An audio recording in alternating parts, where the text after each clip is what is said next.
वशिष्ठ उपसम प्रकरण के अंतर्गत इंद्रियों के जो विषय हैं, इंद्रियों के जो कर्म हैं, इंद्रियों के जो कार्य हैं, उनको कैसे लय किया जाए, कैसे उनको शांत किया जाए और उनको शांत करके कैसे परमात्मा से योग अर्थात परमात्मा से जोड़ा जाए। वशिष्ठ जी महाराज कहते हैं, हे राम, जब वितौ मुनि ने अपने मन को समझाया और मन को उद्बोध करते करते अभ्यास, निरंतर साधना, श्रद्धा, विश्वास और साधना के प्रभाव से, अभ्यास से मन शांत हुआ और समाधि लग गई। समाधि में वर्षों तक, 300 वर्ष तक वितौ मुनि समाधि में ही बैठे रहे। जब इस प्रकार कुछ समय व्यतीत हुआ तब मुनीश्वर समाधि से उठे और कुछ विचरण किया। फिर अपना मन में संकल्प विकल्पों से पूर्व, भूत, भविष्य, वर्तमान के समय को देखा, लेकिन इस संसार के दृश्यों में शांति नहीं मिली। जब उन्होंने फिर समाधि लगाने की इच्छा हुई और वह फिर विंध्याचल पर्वत पर एक गुफा में जाकर बैठ गए। अब की बार उसे कुछ अधिक कष्ट नहीं करना पड़ा, क्योंकि मन सुलझा हुआ हो गया, मन सावधान और सचेत हो गया, मन जागृत हो गया, आत्मा जागृत हो गई।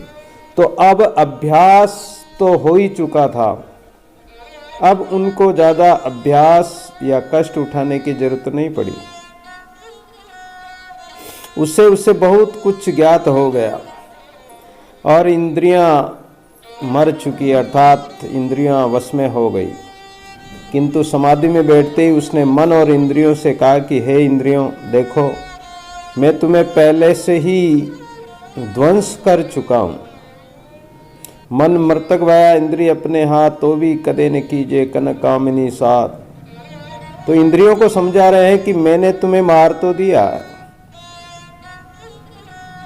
लेकिन अब तुम व्यर्थ की बातें मत सोचना, अब व्यर्थ के विषयों में मत जाना। अब अर्थ और अनर्थ कुछ भी नहीं रहा और उसी से अब मुझ में भी अस्ति नास्ति की कुछ भी कल्पना नहीं रही। तब अब मैं अस्ति नास्ति के पश्चात जो शेष बचता है वो परमात्मा है, ब्रह्म है। अब मैं उसी अपने स्वरूप में स्थित रहूँगा, तो मुझे अब कुछ करना नहीं है। जब परमात्मा को पा लेते हैं, नदी समुद्र में मिल जाती, तो अब उसका वेग, नाम, स्वरूप सब खत्म हो जाता है। तो अब मुझे कुछ भी नहीं करना है। मैं तो सर्वत्र और सर्वदा यानी सदाई ज्ञान स्वरूप, जो प्रकाश स्वरूप परमात्मा है, उसमें ही स्थित रहूँगा। अब ना तो मुझे कोई हर्ष होता है, ना कोई शोक होता है, ना कोई अपना लगता है, ना कोई पराया लगता है। अब जगत की ओर से मैं सुषुप्ति अवस्था की जो चौथी अवस्था, तुरीयातीत अवस्था आती है, समाधि अवस्था आती है, तो मैं उसी में स्थित रहूँगा। जैसे कोई खंबा या प्रतिमा खड़ी कर दे तो वह प्रतिमा वर्षों तक उसी स्थिति में खड़ी रहती है, वैसे ही मैं नित्य शुद्ध आत्मस्वरूप परमात्मा में और अपने आप को स्थित रखूँगा। हे मन, अब मैं ऐसे भाव से पूर्ण होकर समाधि में बैठूंगा, अब तुझे उठने की आवश्यकता नहीं। ऐसा कहकर वितौ मुनि 6 दिन के लिए समाधि में बैठ गए। जैसे प्रहलाद जी महाराज ने जब भजन किया था जंगल में जाकर, ध्रुव जी महाराज ने किया जंगल में जाकर, तो ध्रुव जी महाराज पहले प्रथम साधना में 1 दिन छोड़कर 1 दिन भोजन पाते थे, फिर 3 दिन भोजन पाने लगे, फिर 6 दिन में भोजन पाने लगे, फिर 9 दिन में भोजन पाने लगे। इस प्रकार उन्होंने अपनी साधना को बढ़ाया। 3-3 दिन, 6-6 दिन तक भूखे रह जाना, 9-9 दिन तक भूखे रह जाना, 12 दिन तक भूखे रह जाना, 15 दिन तक भूखे रह जाना। इस प्रकार उन्होंने मतलब साधना की। तो ऐसे ही वितव मुनि ने 6 दिन तक की समाधि लगा ली, और समाधि लगाई तो उस समाधि में अद्भुत आनंद प्राप्त हुआ। क्योंकि जिनका मन सुलझा हुआ है, मन शांत है, तो वो जहाँ भी बैठेंगे तो उन्हें सदा आनंद ही प्रतीत होगा। क्योंकि मन में कोई विकार है ही नहीं, विचार है ही नहीं, संकल्प विकल्प है ही नहीं, कहीं जाना नहीं, कहीं आना नहीं, कुछ लेना नहीं, कुछ देना नहीं, सदा मगन रहना है वहाँ। तो जब वो जागे तो जीवन मुक्त होकर चिरकाल यानी लंबे समय तक उसी पर्वत पर आनंद से रहे, तब उसे किसी प्रकार का कोई हर्ष शोक नहीं हुआ। और ये इंद्रियों की जो सर्व चेष्टाएं थी, इंद्रियों के जो कर्म थे, वो इष्ट अनिष्ट आदि सब संभाव हो गए, शांत हो गए, विचलित हुए ही नहीं, चलायमान हुए ही नहीं। जब कहीं वह जाते या उठते या बैठते, तब यही कहते कि हे इंद्रियों, अब तुम शांत ही रहो, अब मैं अपने आत्म पद को पा लिया है। दादू जी महाराज ने भी अंत में कहा कि जेते गुण व्यापे जीव को तेते तजेरे मन, साहेब अपने कारणे भलो निभायो पण। महाराज ने कहा कि जब से ये जो शरीर धारण किया, तब से हे मन और हे इंद्रियों, तुमने अपने धर्म को पूर्णतया निभाया, अर्थात मेरी जो साधना थी उसमें तुमने पूर्ण सहयोग किया, और तुम विचलित न होकर और मुझे अपने आत्म स्वरूप में स्थित रखा, इसके लिए तुमको धन्यवाद है। परंतु इंद्रियों को कहते हैं कि देखो, विषयों का त्याग कर देने से अब तुझे कैसा सुख है।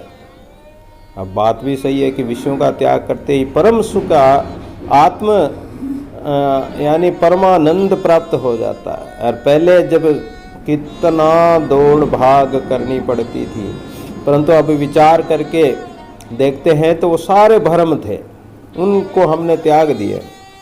तृष्णा, तुझे भी बारंबार नमस्कार है, क्योंकि तूने ही तो मुझे इतना भटकाया, इतना इधर उधर दौड़ाया। तृष्णा के कारण ही रात दिन में बेल की तरह पच पच मर्यो बेल की नाय। तो अब मैं तुझे नहीं चाहता हूँ, तृष्णा की अब कोई आवश्यकता नहीं। यद्यपि तू इतने दिनों तक मेरे साथ रही और मेरे साथ को वैसे ही नहीं छोड़ा कि जैसे माता बच्चे का साथ नहीं छोड़ती, ऐसे इसी प्रकार तृष्णा ने मेरा साथ नहीं छोड़ा। लेकिन अब मैं तुझे छोड़ता हूँ, अब मुझे तेरी कोई इच्छा नहीं।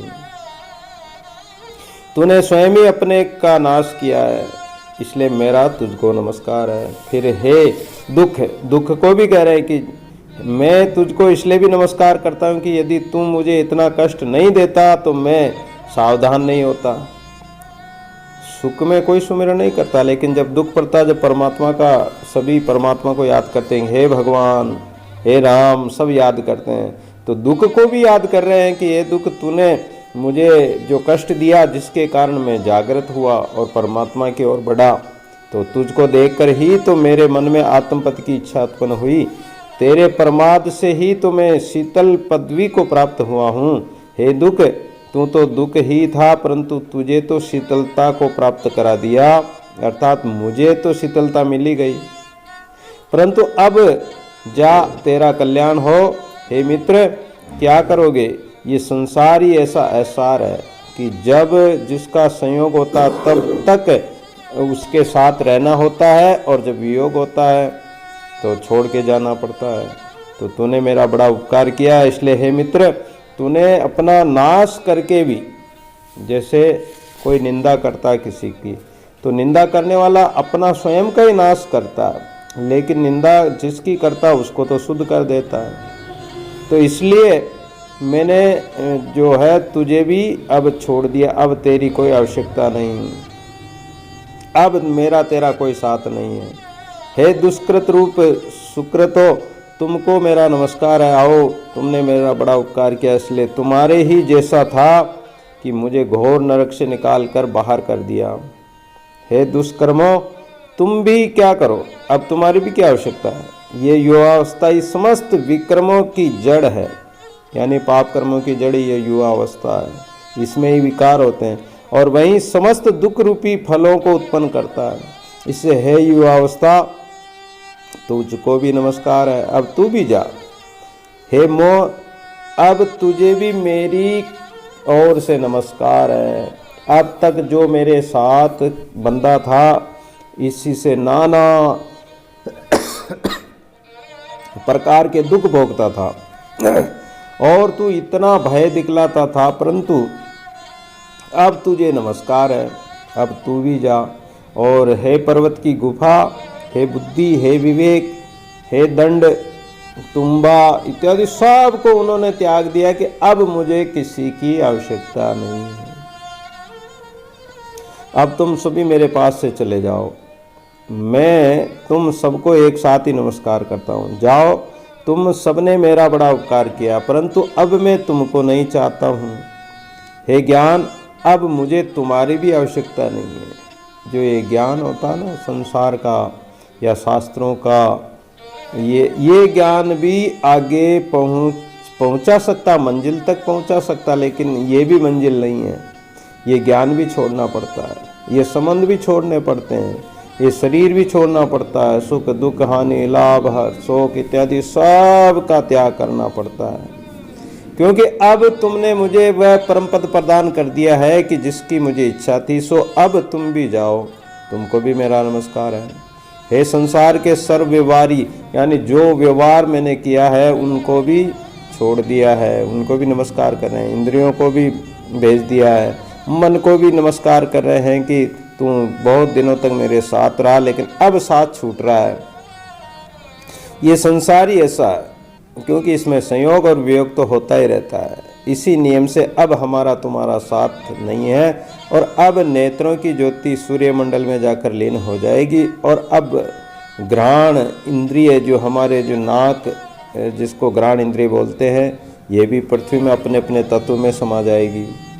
प्राण त्वचा भी यथास्थान को चले जाएंगे। इस प्रकार इंद्रियां जहाँ से आती है, हमारी इंद्रियां जैसे बनती, जहाँ से प्रकट होती है, जिन तत्वों से बनती है, वो सब अपने अपने तत्वों में लीन हो जाती है, उसी में स्थिर हो जाएगी।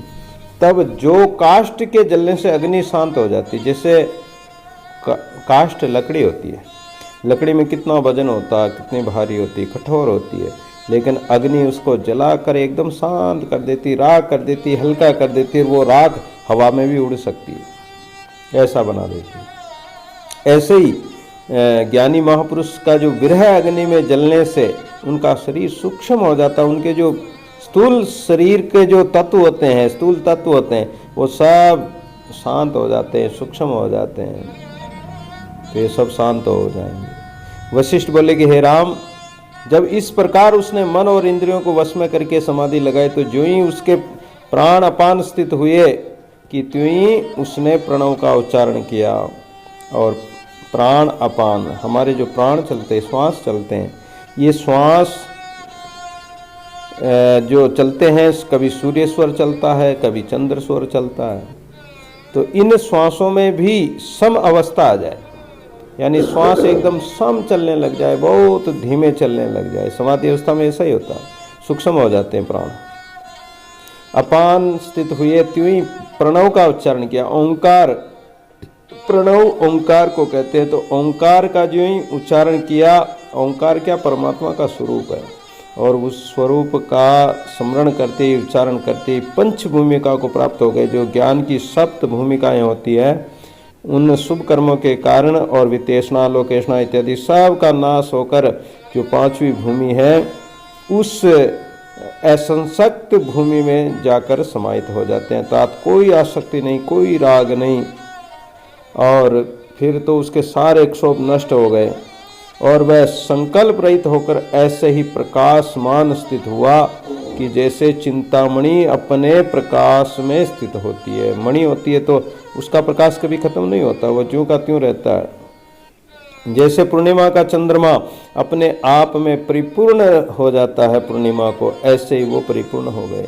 या जैसे मंदराचल पर्वत के निकलने से क्षीर समुद्र स्थित होता है, या जैसे कुमार का चक्र फिरता है और फिरते फिरते स्थिर हो जाता है, या जैसे सूर्यास्त होने से सब जीव प्राणी मात्र जहाँ के तहाँ अपने घरों में दुबक जाते हैं, अपने बसेरों में दुबक जाते हैं, वैसे ही उनका मन सब कल्पनाओं से शांत और स्थिर हो गया। फिर तो उसने प्रणव का ध्यान करके वृत्तियों के अंत की गति को प्राप्त किया और फिर मंत्र का भी त्याग कर दिया।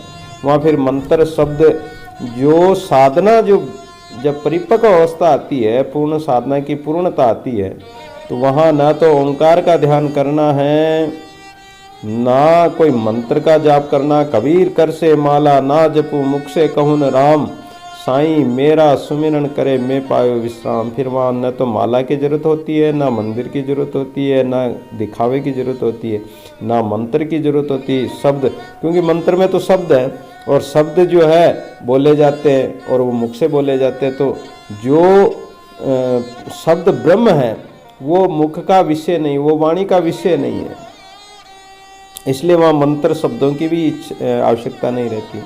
इस प्रकार सर्व विकारों को त्याग कर वह वैसे ही हो गए जैसे नवजात शिशु पदार्थों के ज्ञान से अनभिज्ञ हो। छोटा बालक कोई वस्तु व्यक्ति को जानता ही नहीं है, अनजान अनभिज्ञ होता है। फिर धीरे धीरे उसने उस सुसुप्ति पद का आश्रय लिया। जागृत स्वप्न तीसरी अवस्था जो सुसुप्ति है, जहाँ शांत वातावरण है, उस सता मात्र और आत्म तत्व स्वरूप है, तो उसमें अचल भाव से स्थित हो गया। जैसे सुमेरु पर्वत अचल और स्थित रहता है, ऐसे हे राम इस प्रकार वितौ मुनि ईश्वर संसार समुद्र को पार कर उस परम पद को प्राप्त हो गए।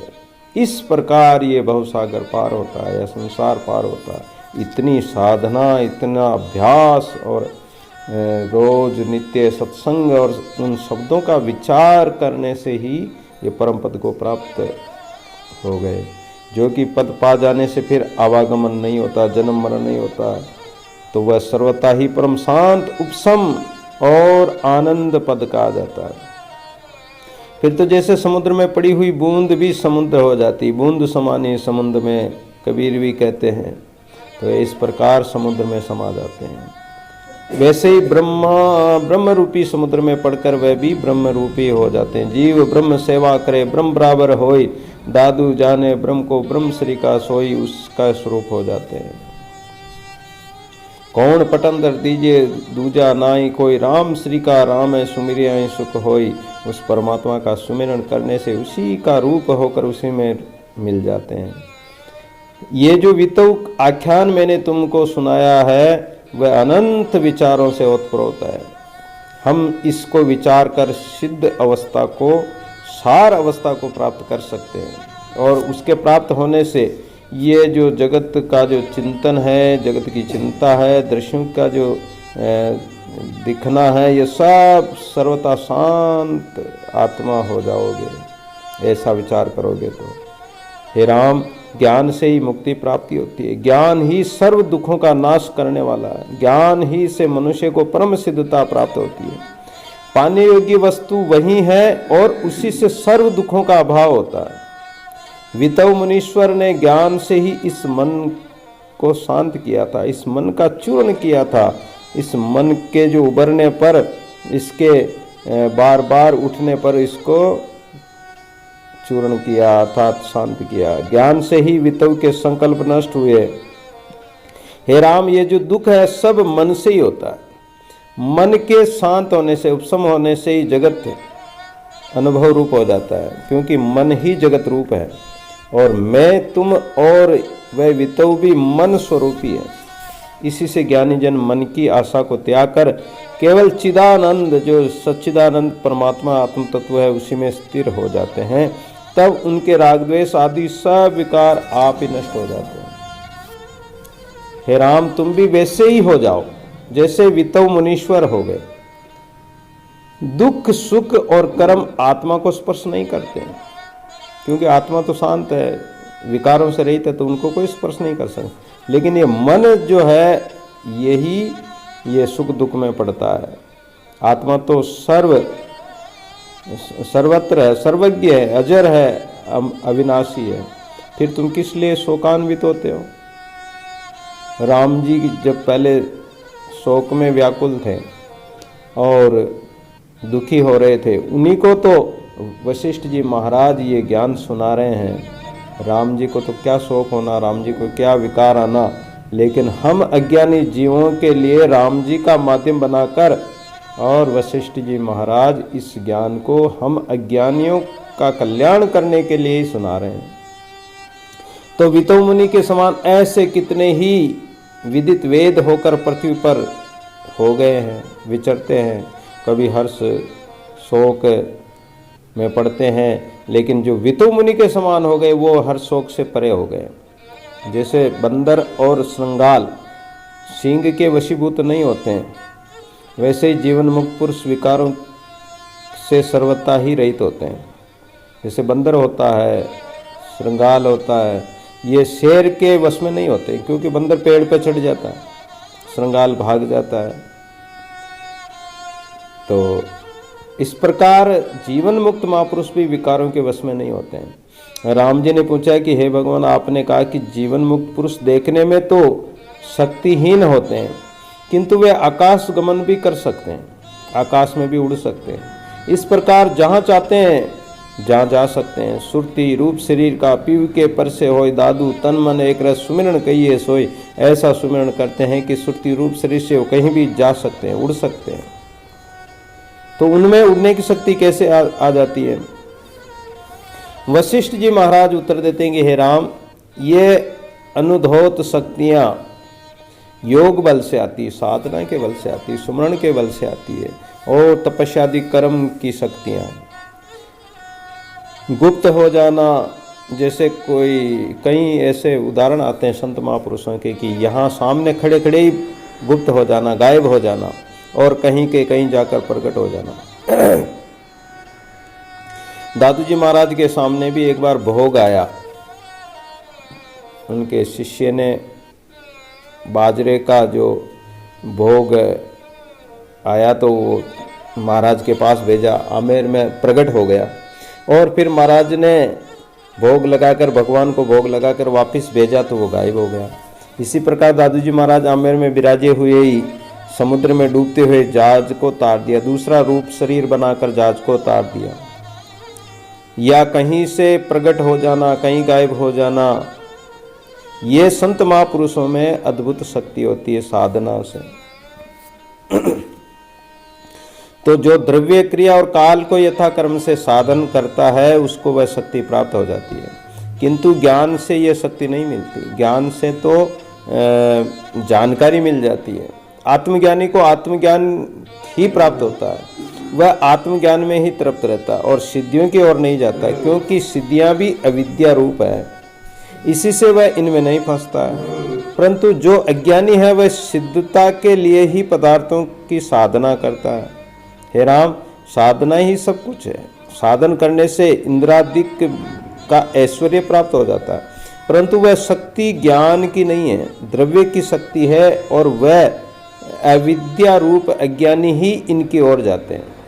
सिद्धियां प्राप्त तो कर लेते हैं, लेकिन सिद्धियां क्या है?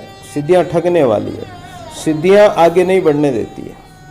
लेकिन ज्ञानी उनकी ओर नहीं जाते, क्योंकि उनको तो आत्मा में ही संतोष प्राप्त हो जाता है, फिर वो रिद्धि सिद्धि की ओर किस ले जाएंगे। इसलिए सिद्धियों की ओर जाने से तो मान बढ़ाई तो मिल जाती है, परंतु संतोष नहीं मिलता, आत्मा का कल्याण नहीं मिलता, और मन को संतोष भी नहीं मिलता। और आत्मरत होने से संतोष मिलता है। संतोष के आगे सब मिथ्या है। संतोषी एवं आत्म प्रेमी पुरुष सर्वथा ही तृप्त रहते हैं, जिनको कुछ भी चाहिए ही नहीं, कोई आवश्यकता ही नहीं, तो सदैव सदा संतोषी, सदा सुखी। संतोषी जो रहता है वो सदा सुखी रहता है।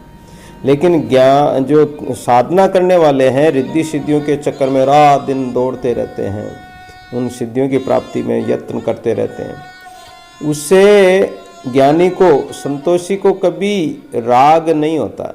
वह किसी वस्तु व्यक्ति में राग नहीं करता, आसक्ति नहीं करता। वह सर्वथा आकाश की तरह निर्लेप रहता है। वह सुख दुख से भी परे रहता है, सुख दुख हानि लाभ उन्हें चलायमान नहीं कर सकते, और सर्वदा ही नित्य तृप्त और सबसे असंग रहता है।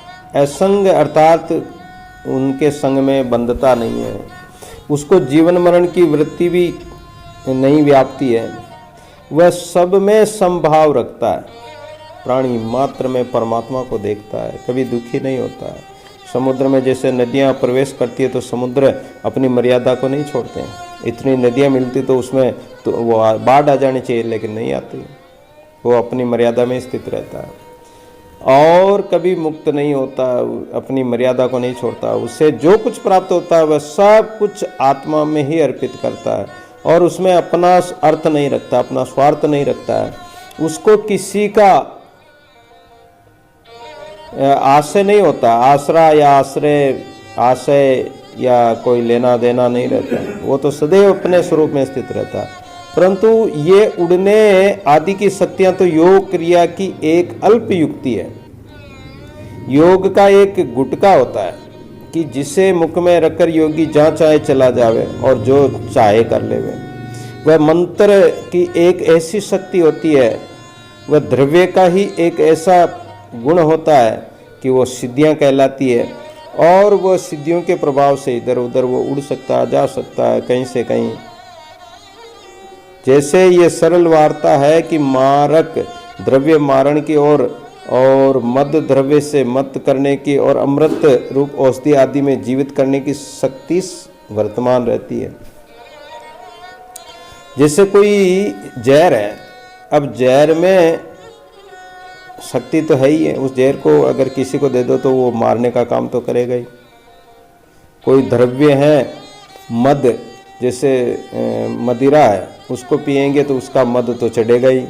या कोई अमृत रूपी औषधि है जिसके द्वारा शरीर में शक्ति आती है, संजीवनी औषधि इत्यादि होती है जो जीवित कर देती है, तो उनमें जो शक्तियाँ होती है उसी प्रकार जो साधक सिद्धियाँ साध लेता है तो उनमें वो शक्ति आ जाती है। वो किसी को मार भी सकता है, किसी को जीवा भी सकता है और कहीं से कहीं किसी को वश में भी कर सकता है, या कोई सूक्ष्म रूप बना ले, बड़ा रूप बना ले, कोई चीज़ कहीं से उठाकर कहीं ला सकता है, ऐसी सिद्धियां आ जाती है।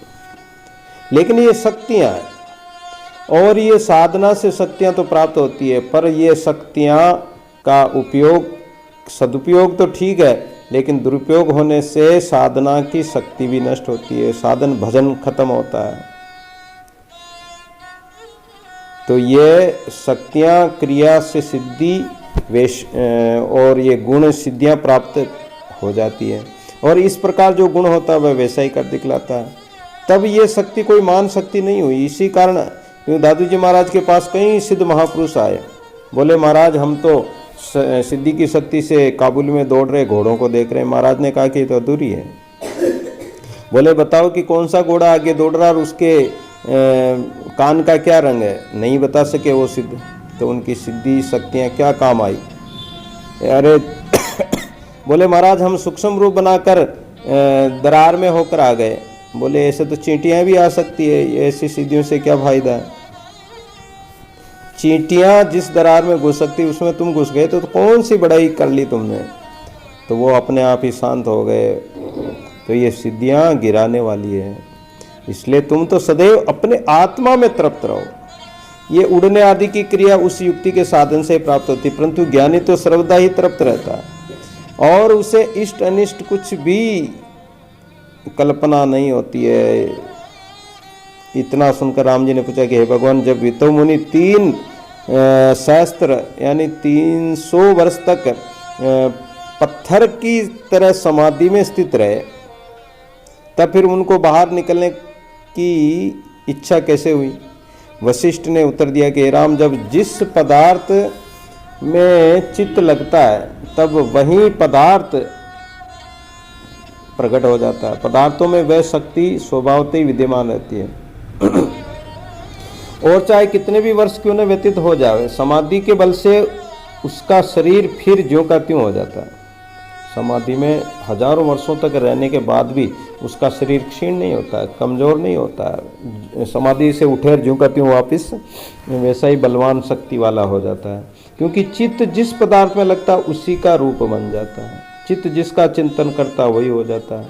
जैसे मित्र को मित्र भाव से देखता है तो स्वाभाविक ही अगले व्यक्ति को प्रसन्नता हो जाती है कि मेरा वास्तव में मेरा मित्र है, मेरा प्रेम है। और शत्रु भाव से देखो तो अगले व्यक्ति के मन में भी वैसा ही भाव आने लग जाता है कि ये मेरे से शत्रु रूप में देखता मुझे, चाहे वो कुछ बोले नहीं, कुछ कहे नहीं, लड़ाई नहीं करे, फिर भी अगले व्यक्ति को ऐसा एहसास हो जाता है। चित्त में अगर आप किसी के प्रति बुरा सोचते हैं तो उसके मन में भी आपके प्रति बुरा भाव आ जाएगा, रोष आ जाएगा। उसी प्रकार जब चित्त मीठी वस्तु को देखता है तब स्वभावतः ही जी ललचाने लग जाता है और मुंह में पानी आ जाता है और कटु विरसता आ जाती है। चंद्रमा से शीतलता प्राप्त होती, सूर्य से गर्मी मिलती है। ऐसा ही योगी जब देह और इंद्रियों की वासना को त्याग कर समता भाव को प्राप्त हो जाते हैं तब उसको समभाव का अनुभव होता है। तब ये उसको एक भाव से देखता और उसमें अपने और पराये का कुछ भी भाव नहीं होता है। इससे वह सर्व जीवों में मिल जाता है। यही कारण है कि उसे घोर जंगल में बैठने पर भी कोई सिंह व्याघ्र आदि का भय नहीं रहता है। पिपाजी महाराज रास्ते में जा रहे थे, लोगों ने कहा महाराज इधर मत जाओ, 9 हत्था नार रहता है। तो बोले कि वो भी तो हमारा ही रूप, हमारी आत्मा है, और चले गए। सिंह उनके चरणों में गिरकर प्रणाम करता है। महाराज ने तिलक लगा के माला पहना कर उसको आओ नरसिंह भगवान बना दिया उसने। दादूजी महाराज के सामने हिंसक हाथी छोड़ा गया, सांबर में भी छोड़ा और खाटू में भी छोड़ा गया, लेकिन वो भी महाराज बोले कि उसमें हमारी तो आत्मा, हमारा ही तो परमात्मा है। तो वो महाराज के सामने आकर प्रणाम करके चला गया, उनका कुछ भी नहीं बिगाड़ा, क्योंकि वो सब में संभाव देखते हैं। प्रत्येक प्राणी मात्र की आत्मा को अपनी आत्मा समझते हैं। तो उस पर कोई सिंह व्याघ्र, चोर डाकू, हिंसक जानवर, हिंसक व्यक्ति कोई भी उस पर आक्रमण नहीं कर सकते हैं, उनका बाल भी बांका नहीं कर सकते। वह हिंसा भाव को त्याग कर अहिंसक हो जाते हैं। यही सिद्धांत है कि जिससे वितु मुनि इतने दिनों तक पाषाण पर्वत की शिला के समान बैठे रहे साधना में और फिर बाहर निकल आए। समता भाव में बड़ी अद्भुत शक्ति है। जहाँ पुर्यष्टका होती है वहाँ ही भास आता है। जैसे सूर्य का प्रकाश सर्वत्र के लिए होता है, सभी के लिए होता है। वो ये नहीं होता कि ये मेरा दुश्मन तो इसको उजाला नहीं दूँ, उसके लिए तो सब समान है। परंतु जहाँ स्वच्छ स्थान मिलता है, जैसे दर्पण, जल, खुली हुई भूमि, वहीं सूर्य दिखाई देता है। और जैसे पेड़ पौधों में नीचे छाया रहती है तो उसमें सूर्य का कोई दोष नहीं, पेड़ पौधों के आड़ से छाया नहीं आ रही है। जहाँ आवरण होता है वहाँ नहीं दिखाई देता है, बादल आ जाते तो भी सूर्य नहीं दिखाई देता है। तो ऐसे ही किसी व्यक्ति के अंदर अगर अज्ञान का आवरण छाया हुआ है, अज्ञान के बादल हैं, तो उसको परमात्मा नहीं दिखाई देगा, अन्यथा परमात्मा तो सर्वत्र है। इसी प्रकार वितु मुनि की सम्मित जो समभाव में स्थित थी और उसको किसी तत्व और जीव का क्षोभ यानी दुख नहीं हुआ। पंच तत्वों का क्षोभ तो तब होता है जब प्राणों में स्फुरना होती है।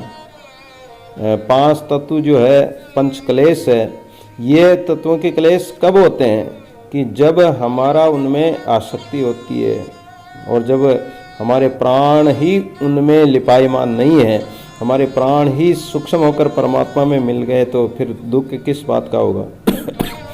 वितव की चित्त कला शांत हो गई, यानी चित्त का जो चिंतन है वो सब शांत हो गया, चित्त में कोई कला ही प्रकट नहीं हुई, तो फिर सुख दुख के फल कैसे लगेंगे। इसलिए और उसमें पूर्ण शक्ति न थी, इससे उसका हृदय शुद्ध न हुआ, फिर वह नष्ट क्यों होता है। तो हे राम, वितव की जैसे चित्तकला शांत तो हो गई और उसमें पूर्ण शक्ति भी नहीं थी, यानी कोई कल्पना नहीं थी, उनका हृदय बिल्कुल एकदम शुद्ध शांत हो गया।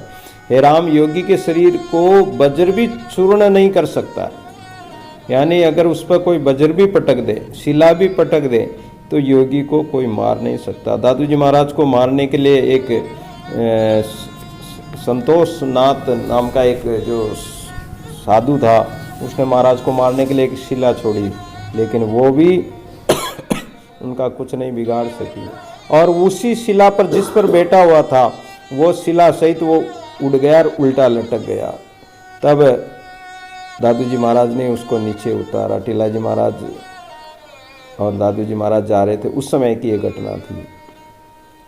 तो योगी के शरीर को कोई चूर्ण नहीं कर सकता, यानी उनका बाल भी बांका नहीं कर सकता। उसके आगे सारी शक्तियां कुंठित हो जाती है। यही कारण है कि वितऊ का शरीर ज्यों का त्यों बना रहा। उस पर राम जी ने फिर पूछा कि हे मुनीश्वर, जब वितऊ मुनि ने इतनी कठिन तपस्या की तब वह विदेह मुक्त क्यों नहीं हुआ, इसका क्या कारण है? तो वशिष्ठ जी ने कहा कि हे राम, तत्ववेता एवं विदित वेद की बुद्धि वितराग होती है। जो तत्व को जानने वाले होते हैं वो वितराग पूर्वक वैराग पूर्वक रहते हैं, उनको अभिमान नहीं होता है और वे पुरुष स्वतंत्र होकर स्थित रहते हैं। न उनको उनका कोई प्रारब्ध कर्म होता है, और यानी पहले किए हुए जो कर्म हैं वो सब खत्म हो गए, तो अब उनको कोई प्रारब्ध कर्म बना ही नहीं, कोई कर्म किया ही नहीं, तो उनको भोगना भी नहीं है। न उनके संचित कर्म होते हैं, पहले किए हुए कर्म इकट्ठे कर्म वो भी नहीं है, न अब उनको कोई कर्म करने हैं, क्रियमाण कर्म भी नहीं करने हैं। तो इससे वे तत्ववेता सबसे मुक्त, स्वतंत्र और स्वेच्छा से जहाँ चाहे वहाँ विचरण कर सकते हैं। नारद जी रात दिन जहाँ चाहे जिस लोक में चाहे वहाँ पहुँच जाते हैं, जैसी इच्छा करते हैं वहीं पहुँच जाते हैं, जहाँ जाना चाहे वहीं प्रकट हो जाते हैं। तब तैसा ही तत्क्षण हो जाता है। वितऊ ने जब केवल आकाश के समान ही जीने की इच्छा की तब उसे वैसा ही स्पंद हुआ, यानी आकाश निर्लेप रहता ऐसे ही वो निर्लेप रहकर जीवन जिया, कुछ समय जीवित रहे। फिर जब उसने सम्मित में जीवित रहने का विचार किया तब वह विदेह मुक्त हुए। ऐसे ही ज्ञानियों की स्थिति स्वाभाविक और स्वतंत्र होती है। जब वह जिसकी इच्छा करते हैं तब वैसा ही हो जाता है, क्योंकि उनका मन व्यर्थ कामना तो करता नहीं है, स्वार्थ की कामना करता नहीं, सकाम भावना रहती नहीं, परहित के कर्म करता है और उनका मन शांत होता है। और शांत मन जब परिपक्व हो जाता है तो फिर मन में जो भी कामना करेंगे, जो इच्छा करेंगे, वो हरि की इच्छा से पूर्ण हो जाती है। अगर जिसकी वाणी पवित्र हो जाती है तो वाणी से वो किसी को कह दे कि जा तेरा भला होगा, तो उसका भला हो ही जाएगा। आंखों से गांधारी ने जब दुर्योधन को देखा तो वज्र का बना दिया, क्योंकि उन्होंने आंखों से कोई विकार नहीं देखा, तो उनकी आंखों में ऐसी अद्भुत शक्ति आ गई। ऐसे ही वाणी में, हमारी इंद्रियों में ऐसी अद्भुत शक्ति आ जाती है, तो आत्मा में ऐसी शक्ति क्यों नहीं रहेगी? तो उनका मन आत्म पद में ही लगा रहता है। आत्म पद में लगे रहने से ही ये सब शक्तियाँ प्राप्त हो जाती है, सिद्धियाँ प्राप्त हो जाती है, यानी अपने आत्मस्वरूप में स्थित रहते हैं। और वशिष्ठ जी बोले कि हे राम, चाहे कोई जीवन मुक्त हो चाहे विदेह मुक्त, दोनों ही अवस्थाओं में चित्त का तो नाश हो ही जाता है। चित्त न नाश होवे तो दुख कैसे दूर होंगे? अगर चित्त नाश ही नहीं हुआ तो दुख कैसे दूर हुए? फिर तो चित्त तो पहले ही नष्ट हो जाता है, और चित्त की सत्यता ही समस्त दुखों का कारण रूप है। चित्त से ही तो दुख होते हैं। चित्त चिंतन करता, चिंता करता तो दुख है, और चित्त रहा ही नहीं तो फिर दुख है ही नहीं, सुख ही सुख है। फिर जब तक चित्त विद्यमान है तब तक अनंत दुख होते हैं। इससे दुख रूपी वृक्ष का बीज चित्त ही है। ये जो दुख का पौधा जो आपने लगाया है या दुख प्राप्त होता है, ये किससे होता है? चित्त के चिंतन से ही होता है। और चित्त जब नष्ट हो जाता है तो फिर कल्याण ही हो जाता है। राम जी ने पूछा कि हे ब्रह्मन, मन किसे कहते हैं? ये कैसे साथ होता है और कैसे नष्ट होता है, ये भी बतलाइए। वशिष्ठ जी ने उत्तर दिया,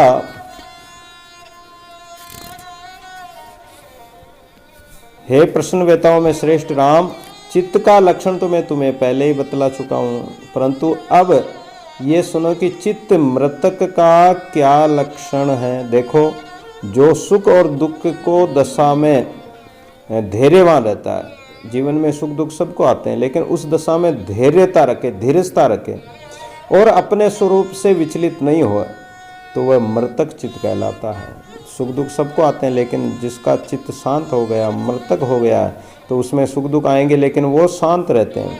मृतक चित्त वाले को दुख सुख विचलित नहीं कर सकते, क्योंकि ऐसा सर्वथा ही सतपद को प्राप्त रहता है और चित्त में चिंताएं भी नहीं उठती है। जैसे भुने हुए बीज में अंकुर नहीं उठता है, बीज को अगर सेक लिया, पका लिया, पानी में उबाल लिया तो उसकी अंकुरण शक्ति खत्म हो जाती है। दादू भुने अन्न जो सो फिर उगे ना है, वो फिर नहीं उगेगा। और नष्ट ऐसे ही चित्त शांत हो गया तो फिर उसमें चिंताएं नहीं उठेगी। काचा उछले उपने काया अंडी मां, जब तक बीज अन्न कच्चा रहता तो उछलता है। चित्त भी जब तक पक्का नहीं है, मन पक्का नहीं है, तब तक वो उसमें अंकुरण या चिंताएं संकल्प विकल्प उठते हैं। उसे आत्मा से भिन्न और कुछ भी चिंता नहीं होती है या कल्पना नहीं होती है, और वही चित्त मृतक वत कहलाता है, वही जीवन मुक्त अवस्था है। और इस प्रकार जिस चित्त में राग द्वेष की भावना न उठे और वह ज्यों का त्यों सर्वदा ही एक रस बना रहे, उसी को मृतक चित्त कहा जाता है, और वह जीवन मुक्त श्रेणी उसी व्यक्ति की कहलाती है। किंतु जो संसार के इष्ट अनिष्ट में राग द्वेष करता है, अनुकूल प्रतिकूल में राग द्वेष करता है, सुख दुख अनुभव करता है, तो वह अभिमानी है। और जो अपने को सर्वदा ही दुखी और सुखी माना करता है, उस चित्त को जीवित चित्त कहा जाता है। वो संसार में जिंदा है, और जो जिंदा है तो उसको तो अनेक सुख दुख, चोर व्याघ्र सिंह सर्प इत्यादि का भय भी बना रहता है। बस इसी से चित्त की सत्यता है। और जब संसार से विरक्त हो जाए, सत्संग करे, शास्त्रों का श्रवण और मनन करे, निज स्वरूप का अभ्यास करे, तब चित्त अचित्त हो जाता है। अचित्त यानी हार जाता है, शांत हो जाता है, और तभी परमानंद की प्राप्ति होती है। जीवन मुक्त पुरुष में ही मैत्री, करुणा, मुदिता आदि गुण भी मिलते हैं। जो गुण होते हैं पुरुष में, पुरुष कौन है? जो पुरुषार्थ करता है, जो साधना करता है, अभ्यास करता है, उसी को पुरुष कहा गया। उसी का पुरुषार्थ है, पुरुषार्थ में जो लगा रहता है, और वो ही कुछ प्राप्त कर सकता है। तो उनमें मैत्री होती है, उनमें करुणा दया होती है, सबके प्रति प्रेम भाव होता है, ये गुण उनमें होते हैं। चित्त में जो संसार की सत्यता रूपी मेल बैठी हुई है, विकार भरा पड़ा है, तो वह चित्त है, चित्त भाव है। जब आत्मज्ञान से वह नष्ट हो जाता है, तब मैत्री आदि गुण अपने आप ही आ जाते हैं। जैसे सूर्य देव के उदय होने से अंधकार अपने आप नष्ट हो जाता है और प्रकाश उदय हो जाता है। जैसे चुने हुए बीज का अंकुर जल जाता है, भुने हुए बीज का अंकुर जल जाता है, और मैत्री करुणा आदि गुण उदय होते हैं, ऐसे ही तब देखने में तो चित्त दिखलाई पड़ता है और वैसा ही चेष्टा करता है। ज्ञानी और अज्ञानी की चेष्टाएं लगभग समान सी होती हैं, लेकिन ज्ञानी की भावना अलग होगी और अज्ञानी की स्वार्थ भावना होती है, सुख दुख की भावना होती है। तो अज्ञानी का चित्त भावागमन का कारण होता है और ज्ञानी का नहीं होता। अज्ञानी जन्म लेता है, बार बार जन्मता और मरता है, लेकिन ज्ञानी का जन्म नहीं होता। हे राम, इसी प्रकार विदय मुक्त वालों को भी चित्त नहीं रहता है और सभी अवस्थाओं से परे रहता है। उसे द्वैत की कोई कल्पना नहीं होती है। वह पद परम पावन और निर्मल कहा जाता है। उसमें ना कोई गुण है, ना कोई अवगुण है, ना कोई सार है, ना असार है, ना लक्ष्मी है, ना अलक्ष्मी, ना उदय है, ना अस्त है, ना हर्ष है, ना शोक है, ना तेज है, न तम है, ना दिन है, न रात्रिवान, न तो दिशा है, ना आकाश है, ना अर्थ अनर्थ, वासना अवासना, सत्य असत्य, सूर्य चंद्रमा, वहाँ कुछ भी नहीं, सब कल्पनाएं खत्म है। वहाँ सर्दी गर्मी उष्ण इत्यादि ये भी नहीं व्यापते हैं। वो तो शरतकाल के चंद्रमा के समान निर्मल स्वभाव हो जाता है। निर्मल मन जन सो मोहि पावा, मोहि कपट छल छिद्र न भावा। तुलसीदास जी ने रामचरितमानस में बहुत सुंदर बात राम जी के द्वारा, राम जी कह रहे हैं कि मुझे ऐसा निर्मल मन वाला ही मुझे प्रिय होता है, उसमें किसी की गमन नहीं है, वह अपने ही आप ब्रह्मानंद में सर्वदा ही लीन रहता है। तो वशिष्ठ जी बोले कि राम, इस जगत का सबसे बड़ा बीज क्या है? ये शरीर है। शरीर सतराम, शरीर से कर्म करते हो, शरीर में वासना है तो ये वासना रूपी अंकुर, ये कर्म ही जन्म मरण का कारण बनते हैं। शुभ अशुभ कर्म करते हो अंकुर उत्पन्न होता है। इससे शरीर ही सर्व संसार का बीज है।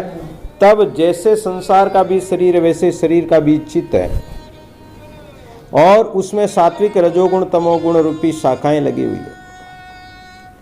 सत्व गुण रजोगुण तमोगुण की शाखाएं लगी। कोई चाहे सत्व गुणों में स्थित है, चाहे कोई राजसी गुण में स्थित है, चाहे कोई तामसी प्रकृति वाला है, पर जन्म तो उसका भी होगा। वहीं जन्म मरण का भंडार है और वहीं सुख दुख रूपी रत्नों का डिब्बा है। किंतु ये शरीरादिक सहित जगत के जितने भी प्रपंच है सब असत्य हैं, झूठे हैं। चित्त के कल्पना में ही नाना प्रकार का ये संसार, ये प्रपंच दिखाई देता है। जैसे कोहरे में हम देखते हैं गंधर्व नगर, जो कोहरा होता है उसको गंधर्व नगर कहते हैं शास्त्र में, तो वो गंधर्व नगर दिखाई देता है। या स्वप्ने की वस्तुएं सत्य प्रतीत होती है, लेकिन वास्तव में देखा जाए तो न तो गंधर्व नगर में कोई वस्तु है या कोई व्यक्ति है, और न स्वप्न की वस्तुएं सत्य हैं। जैसे मिट्टी के अनेक बर्तन बन जाते हैं, लेकिन मिट्टी में कोई बर्तन नहीं है, मिट्टी तो अपने स्वरूप में स्थित है। अब मिट्टी से कोई चाहे कितने बर्तन बना लो, और बर्तन बन भी गए तो ज्ञानी के लिए वो सब बर्तन समान है, मिट्टी के समान है। सोने के कितने आभूषण बना लो वो भी समान है, क्योंकि उनमें उनकी वृत्ति है ही नहीं। उनका चित्त रूपी अंकुर में वृत्ति रूप जो दो टहनियाँ हैं, ये टहनियाँ उसमें अंकुरित होती ही नहीं है। एक श्वास दूसरी भावना, उनमें न तो कोई भावना होती है संसार की, विषय वासना की भावना होती ही नहीं। हे राम, हृदय में कुल 101 नाड़ियाँ होती हैं। जब उनकी ओर प्राण स्पंद होता है, हमारे श्वास चलते हैं, श्वास से हृदय धड़कता है, और नाड़ियों में जो खून का दौरा होता है वो भी प्राण से ही होता है। इसलिए प्राणी जिंदा रहता है, जीवित रहता है। तो इसी प्रकार ये हमारा चित्त भी अगर संसार का चिंतन करेगा तो इसका पतन होगा, और परमात्मा का चिंतन करेगा तो परमात्मा में जीवित रहेगा, अमर हो जाएगा। तो उस प्राण, लेकिन ज्ञानी के किसी प्रकार की कल्पना होती नहीं। जब प्राणों में कोई कल्पना नहीं, प्राण स्थिर होकर चल रहे हैं, तब वो शुद्ध सात्विक चित्त है। लेकिन चाहे स्थिर चले, चाहे धीरे चले, चाहे किसी के बीपी हाई हो जाती, किसी के लो हो जाती है।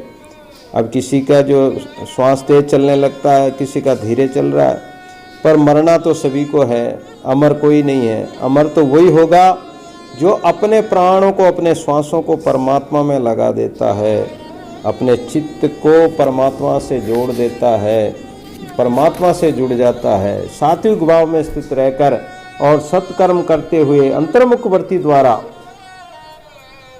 अगर साधन करता है तो वो कल्याण हो जाता है। उसके सब संकल्प मिट जाते हैं, दुख मिट जाते हैं। संकल्प मिटते ही दुख खत्म। दुख कब आते हैं कि कोई संकल्प हो गया कि मुझे धन प्राप्त करना है। अब धन प्राप्त कैसे होगा, उसकी कल्पना करेगा, वो उसके लिए प्रयत्न करेगा, उसके लिए भाग दौड़ करेगा, तो कितना दुख उठाएगा। तो ये किस कारण से हुआ दुख? कल्पना से हुआ, संकल्प से हुआ, चित्त में चिंता हो गई, ये इसी कारण से होती है। तो इसी कारण से जीव अर्थ रूप परमात्मा को न पाकर अनर्थ यानी 84 में ही जाता है। तो इस जीव को शांति कब मिलेगी? कि जब चित्त शांत हो जाएगा, चित्त का वेग रुक गया, तो समझो कि शांत योगी जन क्या करते हैं, अपने श्वासों को रोकते हैं और श्वास के साथ मन को लगा देते हैं, चित्त को लगा देते हैं। फिर धीरे धीरे चित्त उस श्वास के साथ जैसे जैसे श्वास शांत होते जाते हैं, श्वास सूक्ष्म होते जाते हैं, इस अभ्यास द्वारा वो निरंतर चित्त को शांत करते हैं। ये अभ्यास है, योग की क्रिया है। तो ये ऐसे मतलब वृत्ति निरोध है, चित्त वृत्ति निरोध है। योग दर्शन में कहा गया है कि हमारी जो चित्त की वृत्ति जैसे शांत होगी सत्क्रियाओं, वैसे ही जो है योग क्रियाओं से शांत हो सकती है। और अब जो ध्यान से चित्त स्थित होता है, तो अगर ध्यान करोगे तो भी चित्त शांत हो जाएगा, क्योंकि चित्त की उत्पत्ति वासनाओं से होती है और वासनाओं की कल्पना अविचार से होती है। जैसी भावना होगी वैसी वासना उत्पन्न हो जाएगी। काम क्रोध की वासना प्रकट होते ही वासना अंदर अंकुरित है और अंकुरण हो गई, भावना कर ली तो वासना प्रकट हो जाएगी। जिस वस्तु की तीव्र भावना करोगे वैसी ही वासना प्रकट हो जाएगी। ये मन है, मन रूपी भंवरा कमल के पंखुड़ियों पर जाता है। एक पंखुड़ी काम की है, एक वासना की है, क्रोध की है, लोभ की, मोह की, भक्ति की, साधना की, अनेक पंखुड़ियां हैं। और जिस पंखुड़ी पर भंवरा जाएगा तो उसको वैसा ही रस स्वाद आएगा। तो ये मन रूपी भंवरा, चित्त रूपी जो है भंवरा, अगर जहाँ जिस पंखुड़ी पर जाएगा, जैसी भावना करेगा वैसी वासना प्रकट होने लगेगी। मोह की भावना करेगा तो मोह उत्पन्न हो जाएगा, काम क्रोध की भावना करेगा तो वो हो जाएगा। तो ये मदिरा पीने से पदार्थ और भासते हैं। ऐसे ही जो सत्य स्वरूप परमात्मा हो तो दिखलाई नहीं पड़ता, भ्रांति से दूसरा ही दिखाई देता है, क्योंकि ये दूसरे पदार्थों में ही भटक रहा है।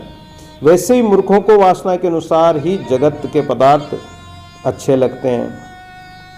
हे राम, अपनी अज्ञानतावश ही जीव दुखी हो रहा है और मन की चिंताएं ही उसको जलाती रहती है। मन जब उपशम हो जाए, शांत हो जाए तो कल्याण ही कल्याण है। हे राम जी, तुम जगत के पदार्थों की भावना मत करो, ये अवस्तु है, झूठे हैं, तो इनसे अपनी इच्छाओं को निवृत्त करके परम शांति स्वरूप, शीतल स्वरूप जो आत्म पद है, वासना से रहित होकर उस परम पद को ही प्राप्त करो। और उसके लिए वासनाओं को तो नष्ट करना ही पड़ेगा। जैसे फूल के बिना सुगंधी नहीं होती है और सुगंधी के बिना फूल नहीं होता, वैसे ही वासना बिना प्राण और उसके बिना वासना नहीं होती है। जब वासना प्राण को जगाता है तब उसमें जगत उत्पन्न होता है। इस प्रकार वासना और प्राण दोनों ही चित्त के कारण रूप है। जब दोनों में एक का नाश हो जाए तो दोनों को ही नष्ट जानो। जब आत्मविचार से वासनाएं नष्ट हो जाती तब शरीर रूपी धुआं शांत हो जाता है। लकड़ी जल रही है और अर्ध जली है तब तक धुआं निकलेगा, और या तो लकड़ी जल जाए, पूर्ण जल जाए तो धुआं खत्म हो जाए, और या उसको बुझा दिया जाए तो भी धुआं खत्म हो जाए। तो या तो इंद्रियों को नष्ट ही कर दो या फिर वासना को ही नष्ट कर दो। तो ना तो इंद्रियों की वासना होगी, ना कल्पना होगी, और वासना होगी नहीं तो विकार उत्पन्न होंगे ही नहीं। तो इसलिए वृक्ष में जो बीज है, बीज अगर जल गया, भुन गया, तो फिर उगने की संभावना नहीं होगी, उसमें कोई विकार उत्पन्न नहीं होगा, कोई वासना उत्पन्न नहीं होगी। तो इस प्रकार ये जो सम्यकदर्शी होते हैं वो ज्ञान के कारण ही परमात्मा में लीन हो जाते हैं। जैसे अज्ञानतावश जेवड़ी में सर्प दिखाई देता है, अज्ञानतावश, लेकिन ज्ञान होने पर वो जेवड़ी ही दिखाई देगी, रस्सी ही दिखाई देगी। ऐसे ही संसार के मिथ्यात्व का, शरीर का, इंद्रियों का और मन इत्यादि का जो मिथ्यात्व पता लगेगा कि ये सब मिथ्या, झूठे हैं, तो इन दुख रूप संसार का परित्याग करके और ज्ञान द्वारा परम प्रकाश स्वरूप, आत्म स्वरूप, आत्म पद को प्राप्त करके परम सुख रूपी संपदा को ये आत्मा प्राप्त हो जाती है। रघुपति राघव राजा पतित पावन सीताराम। रघुपति राघव राजा पतित पावन सीताराम।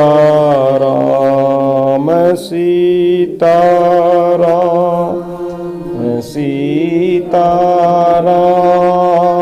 भज प्यारे मन सीताराम। सीताराम सीताराम भज प्यारे मन सीताराम। रघुपति राघव राजा